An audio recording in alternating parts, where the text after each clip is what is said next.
Cannibal Abduction is an excellent, short, retro survival horror experience. It uses its controls, sound design, and gameplay to immerse and scare the shit out of anyone who plays it. Today, we will be reviewing the second banger in Soloi's catalog, Cannibal Abduction.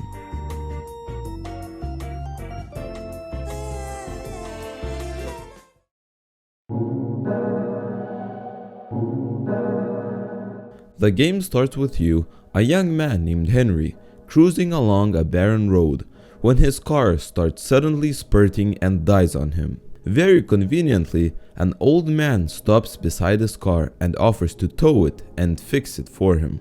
The catch is that he will have to fix an old wardrobe in his house. Sounds easy enough. The whole situation is a very cliché and typical horror movie situation, which fits well with the VHS/retro style of the game. I also really like that this game has voice acting in the cutscenes, and pretty good acting. They arrive at the old man's farm and Henry heads inside. After a couple hours of fixing the wardrobe, Henry tries to leave the bedroom that he is in, but he is locked. Who could have seen that coming? Henry breaks out of the room and starts exploring the house. There are a bunch of notes and journals scattered throughout the house of a woman and her family's slow descent into madness.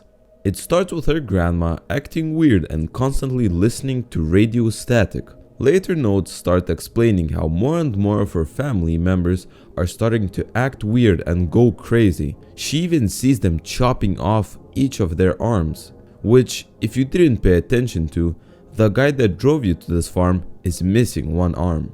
It keeps slowly progressing until the final note says that she's chained up and that they are trying to feed her quote-unquote strange smelling meat, which, if you can't infer from the title, is definitely human meat. So now you know you are in the house of a cannibal family. Hooray!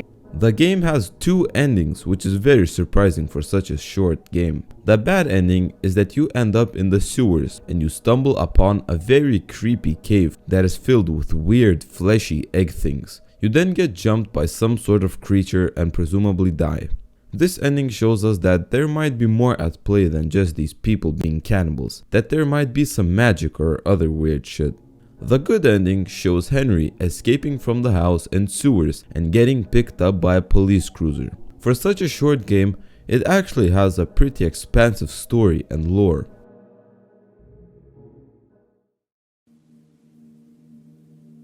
The main piece of gameplay, similar to Night of the Scissors, is puzzle solving. It has you running around the house looking for keys to open doors, valves to turn on the water supply, and cracking radio frequencies to open secret doors. There are some pretty cool puzzles.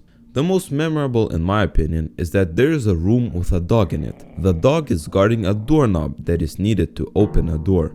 If you get too close to the dog, he will start barking and will alert the killer to your location. You need to find dog food to put into a food bowl that is on the other side of the room. When you do so, the dog runs to the bowl and starts eating, leaving the doorknob for taking. It's a very clever and unique puzzle that I really enjoyed. If you watched my previous video on the Saw video game, you might know I am not the biggest fan of puzzles. However, in this game, they are done perfectly. After solving a puzzle, I always knew where to go next and what to do. The puzzles are all very clearly connected, but are not too easy to solve. The catch with the gameplay is that while you are exploring the house and trying to escape, there is a masked killer roaming and looking for you. If he catches you, he will brutally chop you up and kill you. To avoid this, you can hide in closets. There are 4 closets in total.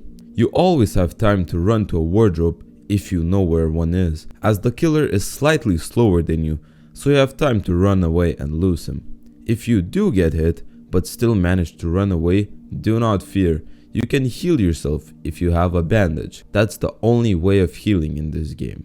The gameplay feels very similar to Night of the Scissors, from the hiding in closets to the killer roaming the building and looking for you. There are other features brought in from Night of the Scissors, like only being able to pause when you're hiding, and most importantly, tank controls. In this game, you can't even turn them off, so you have to adapt to them. It's 1,000 times harder to run away from the killer when you are struggling to turn and run, but it makes the game so much scarier and more intense. A new feature that they added to the game is saving. You can now save your game, but only if you have a VHS tape on you. Since you have an inventory system, you can carry multiple items at once now. Saving earlier will make you feel safer, but if you die, you will have to replay more.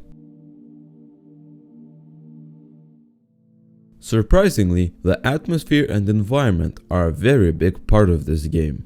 Let's start with the sound design. There is absolutely no music. It's pure silence the whole way through. You only hear yourself walking and sometimes the ear-piercing jump scare when the killer starts chasing you and your heart rate goes up to 180. Another unsettling part of the sound design is that there are random creaks that sound like someone is walking. It always scares me as I always expect the killer to walk into the room I am in. It really immerses you and makes you aware of your surroundings, since you always have to listen for when the killer is coming for you. Speaking of the killer is way more visible than the Scissor Man in Night of the Scissors. You can actually see him and how he looks, since not everything is so dark and gloomy. The house is very bright and well lit. The problem with the killer is that he does not have as much lore and detail to him as the Scissor Man did. He still looks creepy as fuck, but he just isn't as interesting. The house itself is nothing too interesting. It's a simple looking farmhouse that is run down. It also has a quirky and funny human butchering zone in the basement. Overall, the environment and even the story remind me a lot of the Texas Chainsaw Massacre movies. The same premise of a protagonist trying to escape from a cannibalized family that is trying to eat them. It's also set on a farm in the middle of nowhere.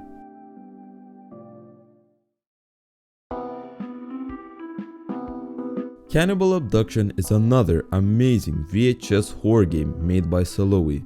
It utilizes the sound, environment, and controls to fully immerse and scare the player. Thank you for watching today's video.